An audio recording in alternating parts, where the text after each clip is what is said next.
This video contains news and analysis related to a recent terror attack in Kashmir. The content may include sensitive visuals and discussions that could be distressing to some viewers. Viewer discretion is advised. We strongly condemn all forms of violence and terrorism. The purpose of the content is solely to inform and create awareness based on verified reports. যদি এমবিএচ kitchen king কিচেনে থাকি তো আমরা যা ইচ্ছে তৈরি করতে পারি। বেগুনের ভর্তা, আলু কফি, ভিন্ডি মশলা, আরো অনেক কিছু।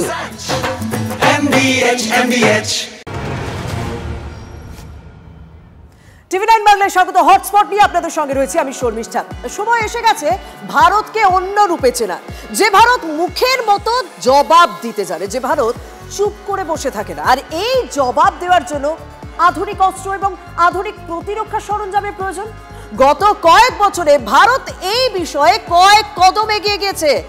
আরো একটা দেশীয় অস্ত্রের সফল পরীক্ষা করলো ভারত। সেই খবরের দিকেই নজর রাখি। সুদর্শনের পর এবার ভার্গবাস্ত্র। ড্রোন মোকাবিলায় দেশীয় প্রযুক্তিতে তৈরি এই ভার্গবাস্ত্র সোয়ার্ম ড্রোন ঠেকাতে আকাশের মতোই সিদ্ধহস্ত ভার্গবাস্ত্র।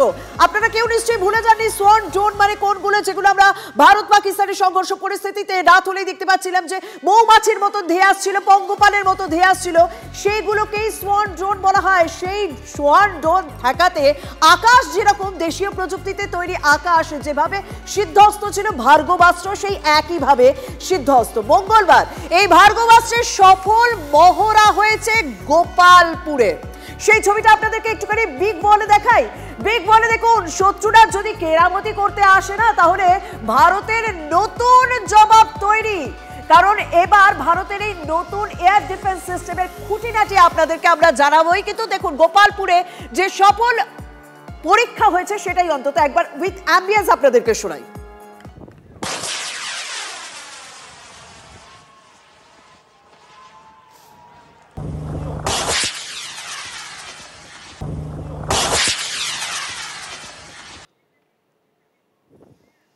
শত্রু দেশের ড্রোন ঠেকাতে কিন্তু এই ভার্গবাস্ত্র এই মুহূর্তে বলা হচ্ছে যে সিদ্ধহস্ত, কারণ সাকসেসফুল হয়েছে এই পরীক্ষা। কিন্তু এই ভার্গবাস্ত্র কেন স্পেশাল, কেন এই এয়ার ডিফেন্স সিস্টেমে ভার্গবাস্ত্রের প্রয়োজন হলো, সেটা এবার আপনাদের সামনে জানাই।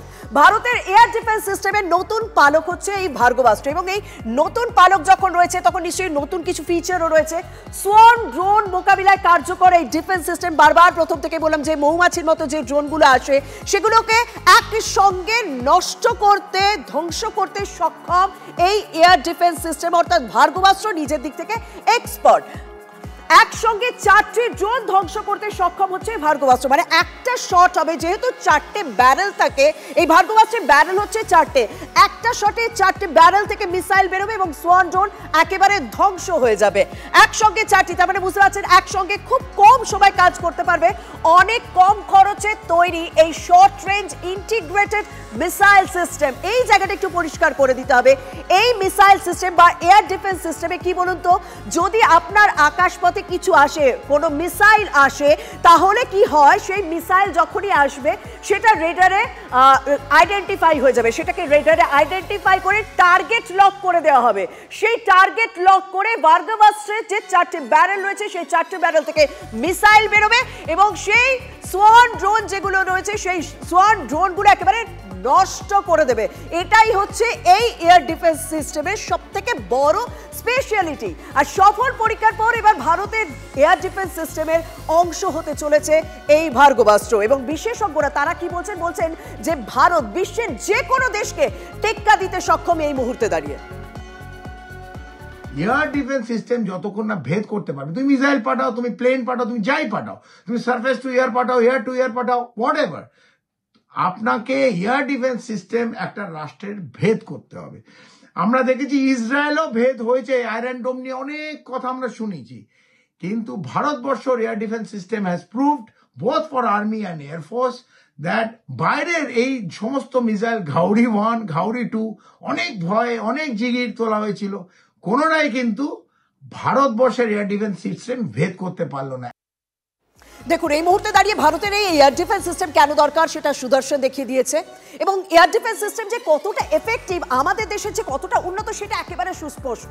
তবে দক্ষিণ সোপিয়ানে জানেন তো এখনো পর্যন্ত অপারেশন জারি রয়েছে। হ্যাঁ, অপারেশন সিঁদুর সাময়িক স্থগিত হলেও অপারেশন কেল্লার রয়েছে, যেখানে 3 জঙ্গি খতম হয়েছে এবং তাদের কাছে কি উদ্ধার হলো? তাদের কাছে অত্যাধুনিক বন্দুক উদ্ধার হয়েছে, গ্রেনেড উদ্ধার হয়েছে, বিস্ফোরক উদ্ধার হয়েছে। অর্থাৎ এই কোনো অপারেশন না থেমে থাকছে না এই মুহূর্তে দাঁড়িয়ে। একটা কথা বলা যেতে পারে যে এই এয়ার ডিফেন্স সিস্টেমগুলো তৈরি রেখে ভারতীয় বাহিনী বারবার এই বার্তাই দিতে চাইছে যে তারা সব সময় সমস্ত অপারেশনের জন্য প্রস্তুত রয়েছে।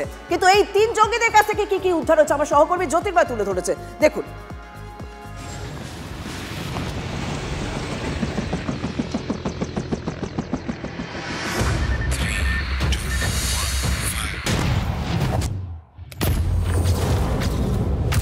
সোপিয়ানের মাটিতে যে এনকাউন্টার হয়েছে সেই এনকাউন্টারে যা যা জঙ্গিদের কাছে ছিল সেই প্রত্যেকটা বিষয় এই মুহূর্তে সেনাবাহিনী তারা দেখাচ্ছে।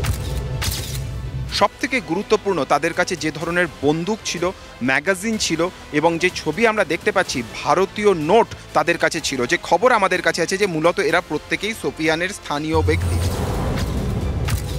কিন্তু যেটা সবথেকে বেশি চমকে দেওয়ার মতো ছবি তা হচ্ছে যে পরিমাণ গুলি, বুলেট এদের কাছে ছিল তাতে কিন্তু দীর্ঘক্ষণ ধরে এরা নিরাপত্তা বাহিনীর সঙ্গে লড়াই চালিয়ে যেতে পারে। মাত্র 3 জনের কাছ থেকে যে পরিমাণ অস্ত্র উদ্ধার হয়েছে সেই পরিমাণ অস্ত্র বা তার থেকেও বেশি অস্ত্র বা এই ধরনের বিভিন্ন ধরনের বোম সেগুলি কিন্তু অত্যন্ত স্বয়ংক্রিয় এবং সাধারণভাবে এই এলাকায় পাওয়ার কথা নয়। প্রত্যেকটা বিষয়ের ক্ষেত্রে যাতে পাকিস্তানের সম্পূর্ণ রকম সহযোগিতা রয়েছে, পাকিস্তানের তরফ থেকে যে সমস্ত রকমের অস্ত্র সাহায্য করা হচ্ছে তা এই যাবতীয় ছবি থেকেই আমাদের সামনে স্পষ্ট। ক্যামেরায় অনুদীপ শর্মার সঙ্গে জ্যোতির্ময় কর্মকার, TV9 বাংলা। তাহলে একটা প্রশ্ন তো ওঠে যে এই দক্ষিণ সোপিয়ানে যে ঘন জঙ্গলে এই 3 জঙ্গি কি ছিল না আরো জঙ্গি লুকিয়ে রয়েছে? কারণ এখনো পর্যন্ত অপারেশন কেল্লা জারি রয়েছে। তা জানবো আমার সহকর্মী জ্যোতির্ময় আমার সঙ্গে এই মুহূর্তে ঘটনাস্থল থেকে সরাসরি রয়েছে। জ্যোতির্ময়, তুমি কিছুক্ষণ আগে সেখানে গিয়েছিলে, ঘন জঙ্গলের সামনে থেকে দাঁড়িয়ে সেই প্রতিবেদন পর্যন্ত তুলে ধরেছো।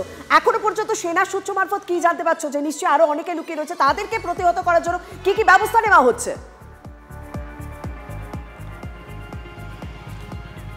দেখো, সীমান্ত এলাকায় যখন এই সংঘর্ষ বিরতি হয়েছে তারপরে নিরাপত্তা বাহিনী, সেনাবাহিনীর নজর পড়েছে কাশ্মীরের অভ্যন্তরীণ ক্ষেত্রে। যত বর্ডার এলাকায় সেনা মোতায়েনের সংখ্যা বেড়েছে তত ইনফিলট্রেশনের সংখ্যা কমেছে। আর যারা মনে করেছিল যে তারা এই জায়গা থেকে একের পর এক পেহেলগামের মতো ঘটনা ঘটিয়ে, তারা নাশকতা ঘটিয়ে এই জায়গা থেকে তারা সীমান্ত পেরিয়ে পাকিস্তানের নিরাপদ আশ্রয়ে চলে যাবে, তাদের জন্য সেই রাস্তা বন্ধ হয়ে গিয়েছে। আর তারা আশ্রয় নিয়েছে একেবারে বিভিন্ন গভীর জঙ্গলে, অর্থাৎ সোপিয়ান সহ বিভিন্ন এলাকার গভীর জঙ্গলে গিয়ে তারা আশ্রয় নিয়েছে। যে ছবি আমরা গতকাল থেকে দেখাচ্ছি যে এই জায়গাতে রাষ্ট্রীয় রাইফেলের ইন্টেলিজেন্স ইনপুট কাজ করেছে, সেই ইনপুটের ভিত্তিতে জম্মু কাশ্মীর পুলিশের অ্যান্টি মিলিটেন্সি বাহিনী তারা কাজ করছে এবং তার পাশাপাশি রয়েছে সেনাবাহিনী, রয়েছে সিআরপিএফ। তারা জঙ্গলে চিরুনি তল্লাশি চালাচ্ছে, ড্রোনের মাধ্যমে তারা প্রতিটা মুহূর্তে ছবি তোলার চেষ্টা করছে, জঙ্গলের মধ্যে তল্লাশি করার চেষ্টা করছে। আর একটি গুরুত্বপূর্ণ বিষয় ঘটছে তা হচ্ছে স্যাটেলাইট ইমেজকে কাজে লাগানো হচ্ছে যে গভীর জঙ্গলের ভেতরে রাতারাতি কোথাও কোনো ক্যাম্প তৈরি হয়েছে কিনা। তার কারণ এই মুহূর্তে নিরাপত্তা বাহিনী যেভাবে কাশ্মীরের বিভিন্ন অংশকে ঘিরে ফেলেছে তাতে কিন্তু জঙ্গল থেকে বেরোবার পথ তারা পাচ্ছে না, তাদের জঙ্গলেই শেষ পর্যন্ত নিকেশ করা হবে এমনটা অন্তত সেই পরিস্থিতিতে এবং সেদিকেই তুমি নজর রাখো। আর সত্যি তো আমাদের এখন স্যাটেলাইটের মাধ্যমেও নজরদারি চালানো হয়। অত্যাধুনিক ভারত, আমি বারবার বলছি, অত্যাধুনিক সরঞ্জাম পর্যন্ত রয়েছে এবং অত্যাধুনিকভাবে নিরাপত্তা ব্যবস্থাও জোরদার করা হচ্ছে। সে কারণে একটা কথাই বলা হচ্ছে, কোনো জঙ্গি ছাড় পাবে না। এবার বিগ বলে আপনাদের একটা ছবি দেখাবো যেখানে পাকিস্তানের সেনা ছাউনি গুড়িয়ে দেওয়ার আরো একটা ভিডিও প্রকাশ্যে এসেছে। তবে বারবার আপনাদেরকে বলতে চাই যে এই যে ভিডিও প্রকাশ করা হয়েছে এটা কিন্তু সংঘর্ষ বিরতির আগে। তবে আমাকে একটু অ্যাম্বিয়েন্সটা শুনতেই হবে।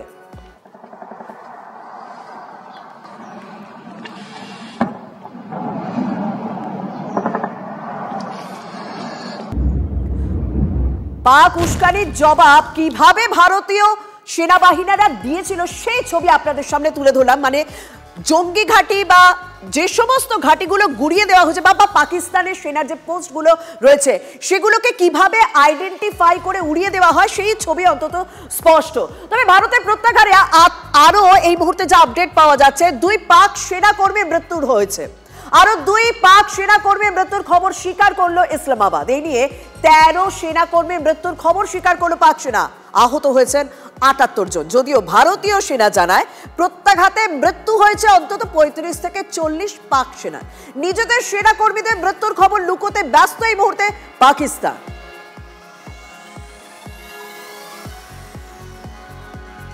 দেখুন, সংঘর্ষ বিরতি হয়েছে, সংঘর্ষ বিরতির পর কি ভাবছেন যে পাকিস্তান বাইরে পরিস্থিতিটা চাপ কাটিয়ে ফেলেছে, কিন্তু ঘরের চাপ কি তারা কাটাতে ফেলেছে? না, পাকিস্তানে ফের বিস্ফোরণের ঘটনা ঘটেছে। পাক প্রধানমন্ত্রী শাহবাজ শরীফের উপদেষ্টার বাড়িতে এবার বিস্ফোরণের ঘটনা। খাইবার পাখতুনখোয়ায় মুবারক জেব খানের বাড়িতে বিস্ফোরণ হয়। পাকিস্তানের ন্যাশনাল অ্যাসেম্বলির সদস্য এই মুবারক জেব খান, ভাবুন, পাকিস্তানের প্রধানমন্ত্রী তার উপদেষ্টার বাড়িতেই বিস্ফোরণের ঘটনা। তারা নিজেদের ঘর সামলাতে পারছে না, নিজেদের ঘরের নেতা সেনা আধিকারিকদের তাদের নিরাপত্তা দিতে পারছে না, তারা বাইরে কিভাবে অন্য দেশের সঙ্গে পরিস্থিতি সামাল দেবে, এটা হচ্ছে সবথেকে বড় প্রশ্ন। এদিকে আবার আমাদের দেশের দিকে তো তাকাতেই হবে, কারণ না সবথেকে বড় কূটনৈতিক সাফল্য বলা যেতে পারে, কারণ বীর বিক্রমে দেশে ফিরলেন বিএসএফ জওয়ান পূর্ণম কুমার সাউ।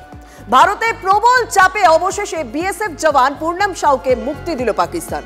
অপারেশন সিঁদুরের পর বড় কূটনৈতিক জয় ভারতের আটারি সীমান্ত থেকে দেশে ফিরলেন এই পূর্ণম কুমার সাউ। শারীরিকভাবে সুস্থ রয়েছে পূর্ণম কুমার সাউ, সেই খবর পাওয়া গিয়েছে এবং তার ছবিও প্রকাশ্যে আনা হয়েছে যে তার শরীরে কোনো রকম আঘাতের চিহ্ন পর্যন্ত নেই। अब उनको आंख से देखना है कि वो कैसे हैं नहीं है, वो बहुत जल्दी आ रहे हैं। अभी तो उन्होंने कुछ बताया नहीं है, अभी 10-15 दिन लगेगा उनको आने में। कल 10:30 समय BSF डिपार्टमेंट के फोन एसेছিলেন कि आपके हस्बैंड इंडिया आ गए हैं, पीके साहू जी, आप टेंशन मत लीजिए, हम थोड़ी देर में उनसे बात करवाते हैं। फिर 12 बजे मेरे हस्बैंड फ़ोन किए थे कि रजनी मैं एकदम सही सलामत हूँ, टेंशन मत लो। পূর্ণম ফেরায় সবাই খুশি, প্রধানমন্ত্রীর টুইট হোক বা রাজ্যের মুখ্যমন্ত্রীর বার্তা, ঘরের ছেলে ঘরে ফিরেছে। ফ্ল্যাগ মিটিংয়ে পূর্ণমকে ছাড়তে পাকিস্তানকে প্রবল চাপ দিয়েছিল ভারত, আর ভারত হুঁশিয়ারি দেয় অবিলম্বে পূর্ণমকে না ছাড়লে ফল ভালো হবে না। ভবিষ্যতে পাক রেঞ্জার্স একই ভুল করলে ছাড় পাবে না। ফ্ল্যাগ মিটিংয়ে পাক রেঞ্জার্সকে হুঁশিয়ারি দেয় এই বিএসএফ। 24 থেকে 36 ঘন্টার মধ্যে ছেড়ে দেয় ভারত, কিন্তু বিএসএফ জওয়ান পূর্ণমকে 22 দিন আটকে রেখেছিল পাকিস্তান। 24 থেকে 36 ঘন্টার মধ্যে আগে আমরা দেখেছিলাম যে অভিনন্দন বর্তমান তাকে ছেড়ে দেওয়া হয়েছিল, কিন্তু এই বিএসএফ জওয়ান পূর্ণমকে 22 দিন আটকে রেখেছিল পাকিস্তান।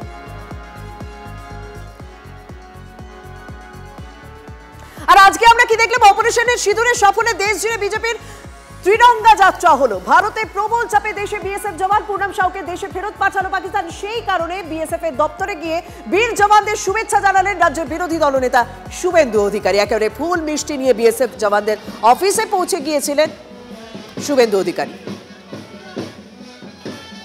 7ই মে মাননীয় সুনীল বনসলজির উপস্থিতিতে যে দায়িত্ব আমাদের দেওয়া হয়েছিল যে অপারেশন সিঁদুর কে নিয়ে ভারতীয় বীর আর্মি জওয়ান, প্যারামিলিটারি জওয়ান এবং প্রধানমন্ত্রীকে ধন্যবাদ জ্ঞাপন একটা রেজুলেশন, সেটা আমরা নিয়েছি। তবে শুধুমাত্র বিজেপি নয়, ভারতীয় জওয়ানদের সম্মান জানাতে এবার পথে নামছে তৃণমূল কংগ্রেস। আগামী শনি এবং রবিবার রাজ্যের প্রতিটা ব্লকে কর্মসূচির কথা ঘোষণা মুখ্যমন্ত্রী মমতা বন্দ্যোপাধ্যায়।